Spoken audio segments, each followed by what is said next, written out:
Okay, so today I'm in Stillwater, Oklahoma, working on a friend's 78 International Scout 2.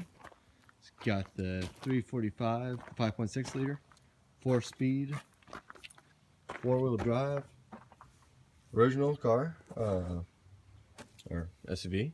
It's pretty dang nice. Not much rust. It's from Pueblo, Colorado.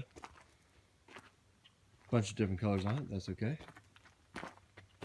Just trying to get it up and running on the road, or at least down the block or so. We'll see. Right now, I'm waiting on a fuel pump. Supposed to get here at 7 tonight, so once that gets here, we'll see if we can get gas going to it and see if it'll fire up and run. Right now, I'm just doing basic tune-up parts: plugs, wires, cap, rotor, points. Got spark, but it's a little weak, so we'll see what we can do about that. It's a pretty halfway decent car.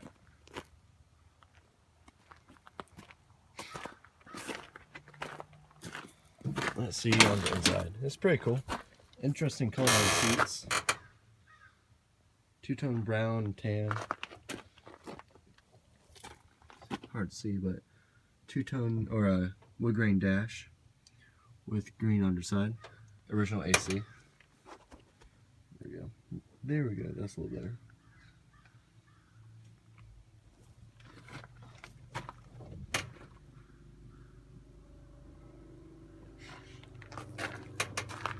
Floors are a little rusty.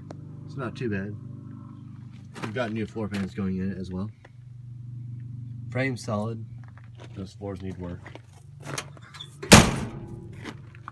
Pretty solid little truck.